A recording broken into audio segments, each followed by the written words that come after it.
Hey everyone, it's Azor Gaming here, back here with another video for World of Kings. Do not forget to like and subscribe for more videos in the future. Okay, so let's go in depth and explain how much my character is worth, how much I invested in my character. With that being said, as you see, I'm 7,791 DPS.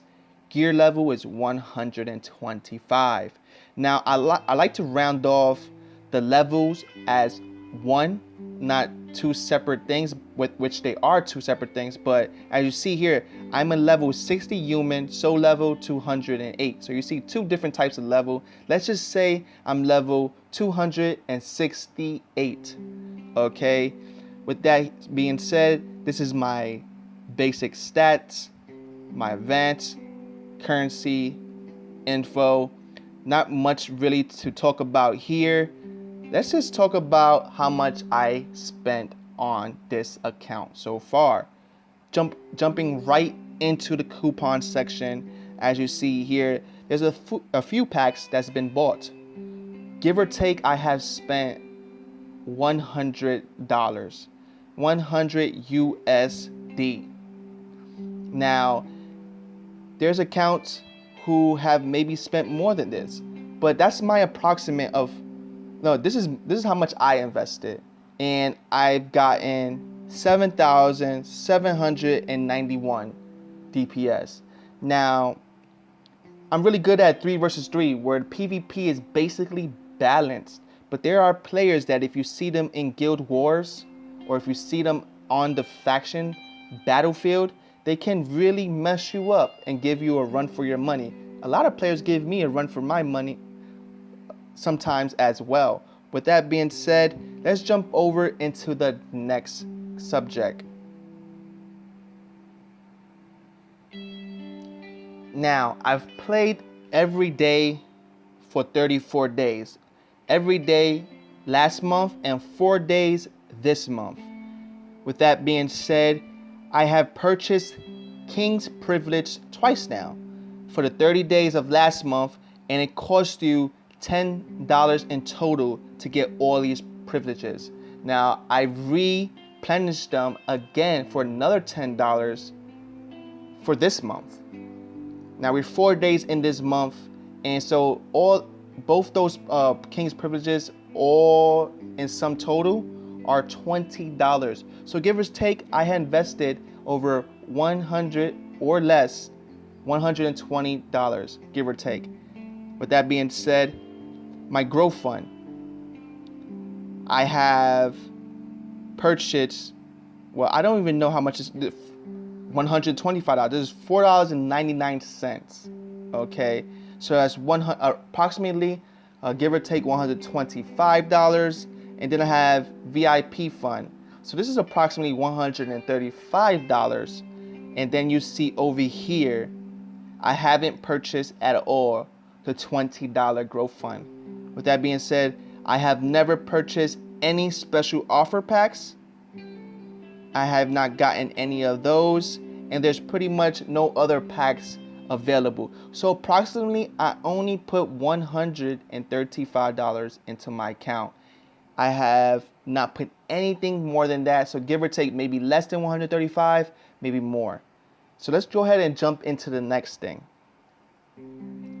Now, with the money I have invested into my account, I have maybe purchased gold, got some rewards, maybe did it for an event, but I most definitely use gold to go to the trade and buy some pets.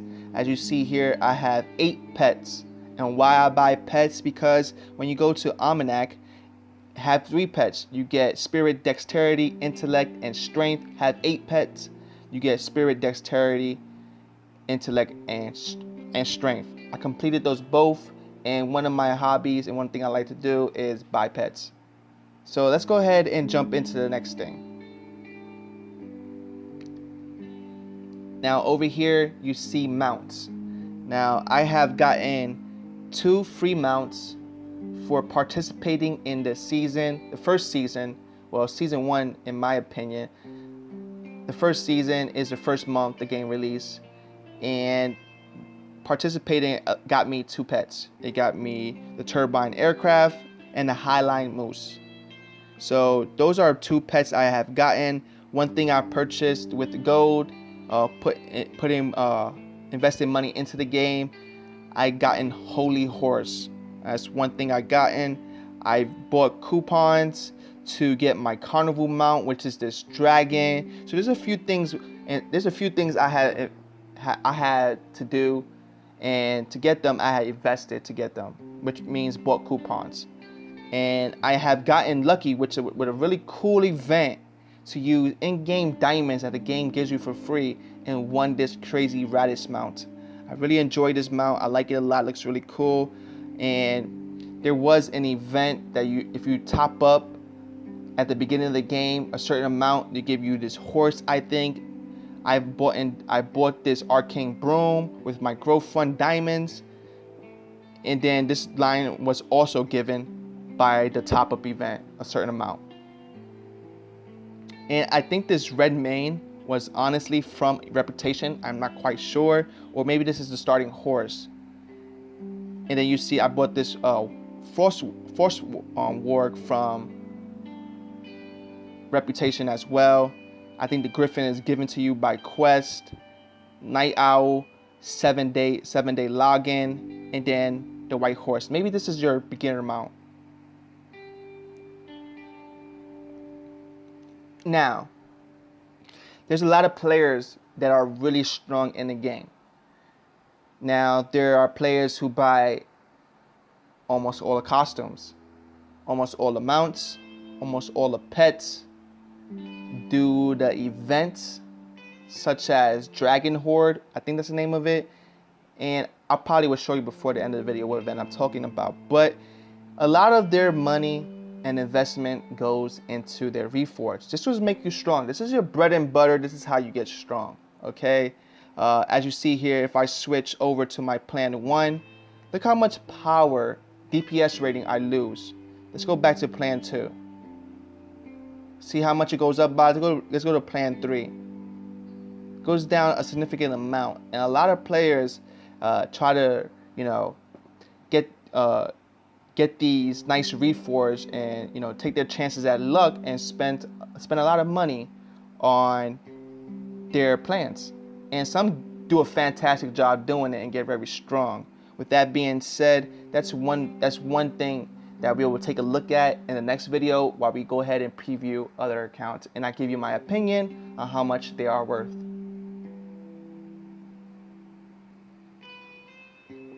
Now over here you see Dragon Horde. This comes out maybe after the 7-day event or after 7 days of the server release.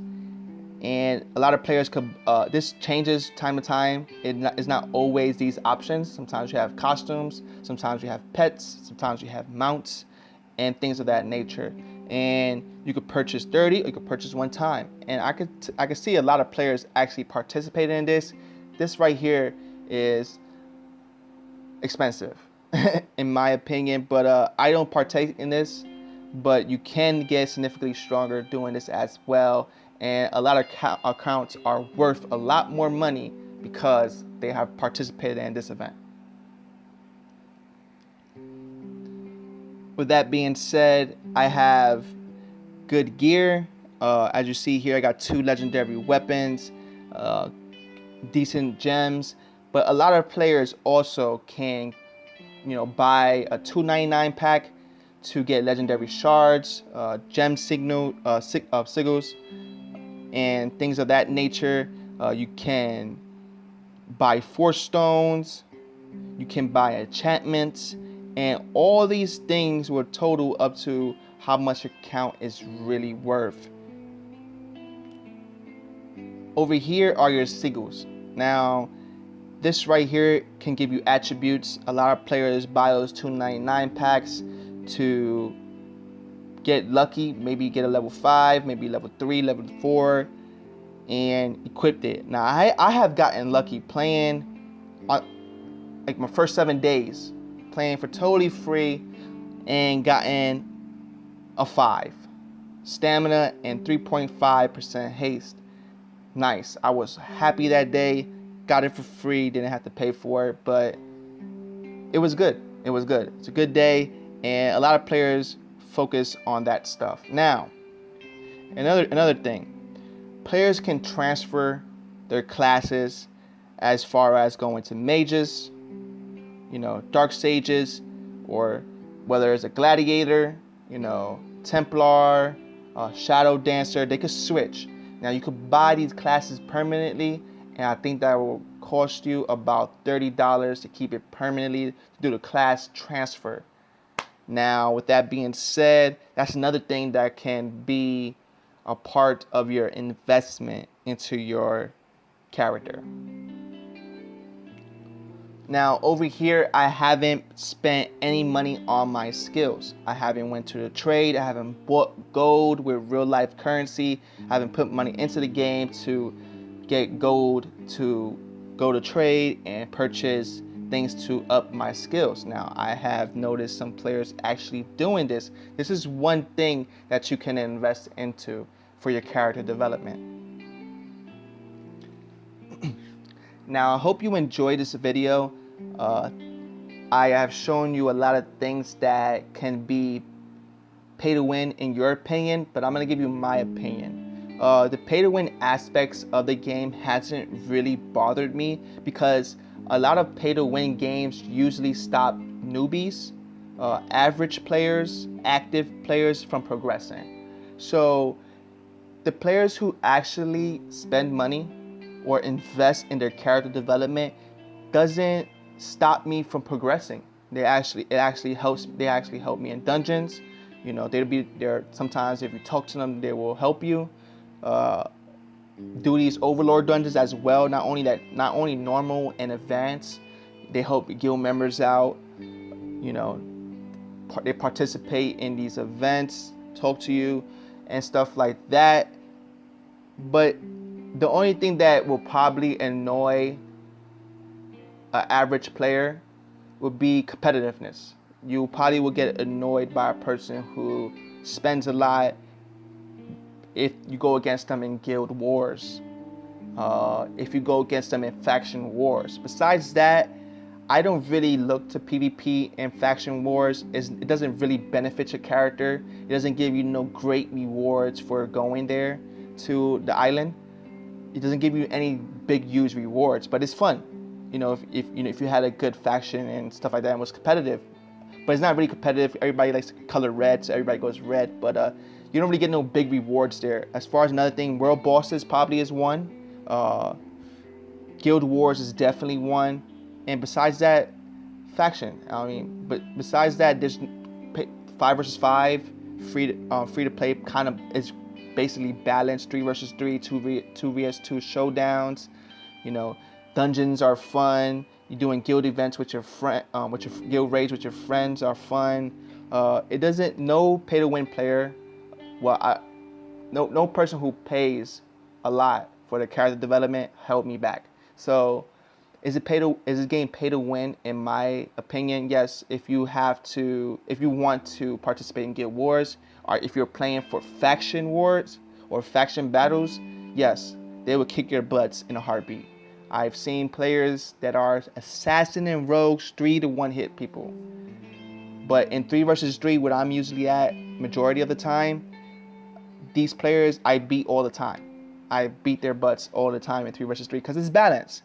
Besides that, if you want to play for Guild War, faction battles, this probably isn't a game for you because if you run into those players that's over 10,000 DPS, they would drop you, and they're only progressing. Who knows where this game could go in the future? Maybe 30,000 DPS, and you will still be 8,000 DPS if you cannot keep up with these players. But if you're playing for dungeons, if you're playing to have fun in overlords, if you're playing for that MMORPG style where you're just grouping up with your friends, voice chatting, having fun, doing those raids, doing those guild raids, talking, helping each other out, nobody's going to bother you. You're going to have a great time. The game is beautiful in every way. You will enjoy this game 100%. But if you're playing to come here and be competitive, you're most likely going to run into a competitive person that's going to kick your butt. With that being said, I hope you like and subscribe. I'll see you next time on the next video.